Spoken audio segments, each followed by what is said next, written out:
ওই সময় থেকে আর আমি এখন আমি কে সবাই আর শীতের ভিতরে সেচ দেয় না।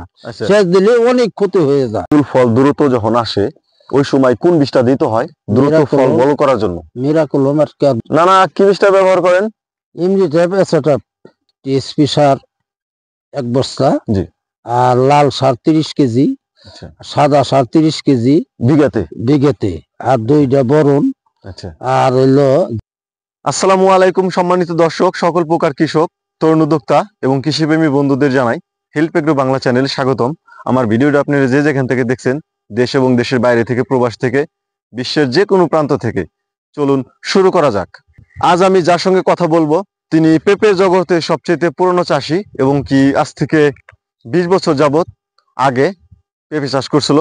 তো সেই থেকে আর কি এই যে এই পুরা এই মানিকগঞ্জে পেঁপের রাজ্য হিসেবে এখন বলা যায়। তো এখান থেকে সারা মানে বাংলাদেশেই চলে গেছে এই চাষবাস, দেশের বাইরে পর্যন্ত বীজ চলে গেছে। তো কথা বলবো আজকে এই মেসের ভাইয়ের সঙ্গে, চলুন পরিচয়। আসসালামু আলাইকুম ভাই। ওয়ালাইকুম আসসালাম। কেমন আছেন? খুব একটা ভালো না, ক্ষেত খোলার পরিস্থিতি যা করছি কেন? এই পেঁপে ক্ষেতের মধ্যে করছিলাম হলো ফুলকপি। আচ্ছা, তা ফুলকপি তো যা খাবার তো খাইলো, কিছু খাই না। বেচা কিনা কিরকম করলেন? ফুলকপিতে আমার লস। খাইলো না, এবার প্রতি বছর খাই, এবার খাইলো না। ফুলকপি সর্বোচ্চ কত বেচছেন? ফুলকপি তো গত বছর 30 টাকা বেচছি। 30 টাকা? 30 টাকা ফুলকপি বেচলে পানিতে কয় হাজার ফুলকপি আছে? কমসে কম 10-15 হাজার। না, এত লাগে না। কত? ধরো 5,000 6,000 এরকম করলাম। 5-6 হাজার যদি ফুলকপি, একটা কপি যদি আপনি যে 20 টাকা করে বেচতেন, 30 টাকা করে বেচতেন, তাহলে কি অবস্থা হইতো? অনেক টাকা হইতো। এই আশায় তো করছিলাম। এই বছর হঠাৎ করে ফুলকপির দাম এত কমে গেল, কারণটা কি? তাহলে তো আপনি শুধু আপনি না, আরো অন্যান্য হাজার হাজার কৃষকই তো মার খাইছে। সবাই মার খাইছে। এখন আমরা এটা ধরি না তো। আচ্ছা, এখন আপনি আশা ভরসা আমাকে মেন হলো পেঁপে খেত। পেঁপে খেত। আচ্ছা, এইটার মধ্যে আমাকে এই জায়গায় যত পেঁপে খেত দেখছি, তার মধ্যে পেঁপে খেত অনেক জায়গায় দেখছি সুন্দর, বা আপনি এটা যে দেখতেছি এটা অসাধারণ, আরো সুন্দর। কারণ গাছ যেরকম কালো, এই দিনে কালো থাকার কথা না, একদম চকচিকা লাগতেছে। আর কোন একটা জায়গায় গাছ মার যায় নাই, কারণটা কি? কারণটা আমি তো এখানে ওইভাবে আমরা যে কত আছে সার দিয়ে গোড়া পচাই ফেলাই দেয়। এই নিয়ম কারণ ভাবে সার দিতে হয়। আচ্ছা, শীতকালে সার দিলে কি গোড়া পচে না গরমকালে? গরমকালে, শীতকালে সার অতিরিক্ত দিলে গোড়া পচে যায়, খাইতে পারে না। এই কারণে নাকি কোন রকম স্যাঁতসেঁতে থাকে? এটা হলো এই পেঁপে গাছটা শীতকালে হলো নরম। আচ্ছা, ওই গরমকালে সার বেশি বললে অসুবিধা হয় না। আচ্ছা আচ্ছা। কিন্তু আরেকটা কথা হলো না, এই এনে দেখতেছি অন্যান্য জায়গায় আপনার শীতকালে অনেকে জাবর দেয়, শীতকাল আর প্রত্যেকটা জায়গায় গাছই সুন্দর লাগতেছে। এই শীতকালে কি সেচ দিলে কোনো সমস্যা হয়? সমস্যা হয়। আচ্ছা, শীতকালে সমস্যা হয় মানে শীতকালে পেঁপে গাছ তো টালে নরম, যদি পানি দিই তাহলে ওই সারাটা বছরই ওই খেতে মরতেই থাকে, খুশি দৌড়নি লাগে, ওই খেতে এলোমেলো হয়ে যায়। বুঝছো? তাইতে শীতকালে পানি দেওয়া লাগে না। ওই পেঁপের গাছের গোড়া আমরা শুকনো রাখি। আচ্ছা, শুকনো রাখলে কি আপনার কোনো পচার সম্ভাবনা নাই? না না না, কোনো পচার সম্ভব থাকে না। আচ্ছা, অনেকে জানা না এই সেচ দেয়, সেচটা দিলে আপনার এই শীতকালে সমস্যা হয়? সমস্যা পানি গেলে আমি আরো 18 বছর আগে এই সেগুলো আমি বেশ বুঝতাম না। ওই সময় সেচ দিয়ে আমি একটা ক্ষেত পরাই বাদ হয়ে গেছিল আমার ক্ষেত। আচ্ছা, ওই জমিটা বাদ হয়ে গেছিল। পরে ওই ওই ওই ওই সময় থেকে আর আমি এখন আমি কে সবাই আর শীতের ভিতরে সেচ দেয় না। সেচ দিলে অনেক ক্ষতি হয়ে যায়। সেচ দিলে মানে পুরো অবস্থা খারাপ। তাহলে এনে যে আপনার গাছ দেখতেছি প্রতিটা গাছ, আর এক একটা জায়গায় আপনার এই সর্বনিম্ন 3টা আছে, কিন্তু কিছু কিছু জায়গায় দেখছি আমি 4টা-5টা গাছ। যেমন এই যে এই গাছটার কথাই বলি, এই জায়গায় আপনার চারা আছে 5-6টা করে। কারণটা কি?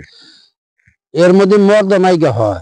আচ্ছা, মর্দমাইকা এই যে কালে লিখে এই কলি আসবো গাছে, ওই সময় কলি দেখে দেখে গাছ এই কাইটে ফেলার লাগবো, লাস্টে একটা গাছ লাগানো লাগবো। শেষ পর্যন্ত একটাই রাখবো, তাতে পুরোটা আর কি মেদে হয়। আচ্ছা, আপনি নিজের ক্ষেতটা যে এত সুন্দর করে গড়ে তুলছেন, এটা কিভাবে সম্ভব?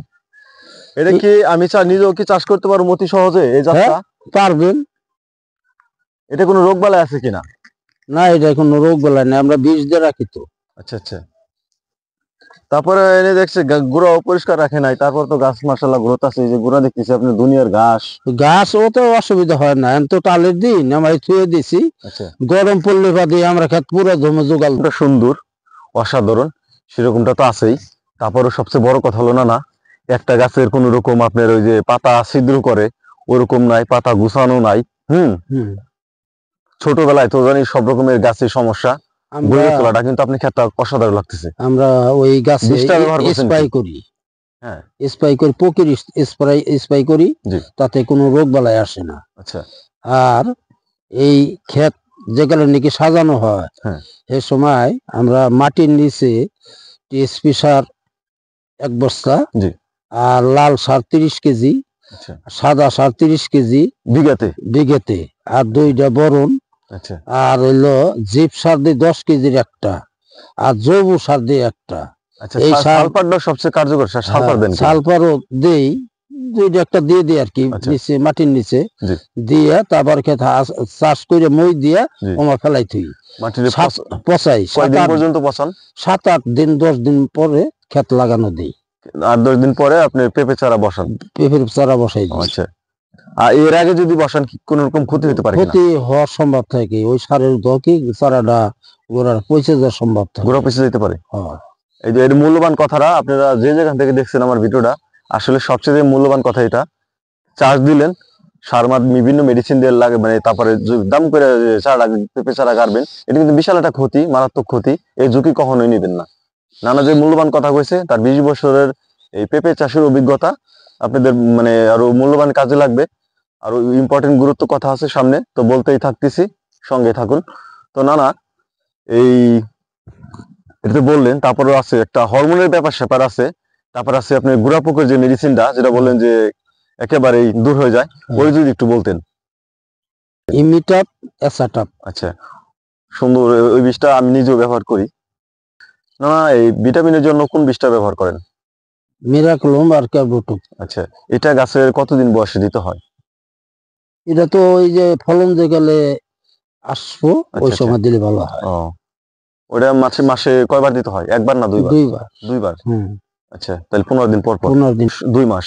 ফুল আসতে আর কতদিন সময় নেবে? ফেব্রুয়ারি মাসে ফুল এসে যাবে। ফেব্রুয়ারি মাসে, তার মানে আপনার 1 মাস হোক বা 30 দিন হোক, 40 দিন হোক, যাই হোক আর কি, 1 এর মাস মধ্যে পরে। এসে পড়বো আর কি। যেহেতু গাছ আপনার জোয়াই গেছে, হ্যাঁ। সার মার মেডিসিন। আর এই সময় আপনার কি কি সার মেডিসিন দিয়ে চাষ দিতে হবে এখন ফুল আসার আগে? ফুল আসার আগে হলো 4 দিন লাগবে, হলো খেতে টিএসপি সার দিন লাগবে বিঘে আবার 1 বস্তা করে। আবার 1 বস্তা করে? আবার 1 বস্তা। আচ্ছা, নতুন করে যে নতুন এখন তো করে। মানে বাড়তি সারটা আপনি ফুলকপি, হ্যাঁ। ওলকপি বা পেঁপে তো খাইছেন। আর ওই বোরন সারটা, বোরন যে বোরন যা আছে, হ্যাঁ। 20টা বোরনরা, হ্যাঁ। ওইটা দিলে বাদে পেঁপে ডাকে মিলতে হইব। ওই মানে- সময় যদি 2 কেজি ফিরে টাকা থাকে, 2 কেজি যদি মাটির নিচে দিয়ে দেয়, পেঁপে কোন সময় ইংরে মিংরে হইব না। আচ্ছা, বাঁকা তো আর হবে না? না, বাঁকা তারা হবে না। আচ্ছা, ওইটা দিয়ে তারপর খেতে চাষ দিলে হবে।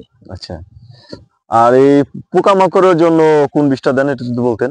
না না, কি বিষটা ব্যবহার করেন? ইমিটাপ এসাটাপ। আচ্ছা, মিটা পেঁচা টাইপের তো ভালো কাজ করে। এটা আপনার এটা অটো কোম্পানির বিষ। আমি সবসময় এই বিষটাই ব্যবহার করি আমার জমিতে। না না, 1 বিঘা জায়গায় কত টাকার পেঁপে বিক্রি করা যায় যদি বলতেন।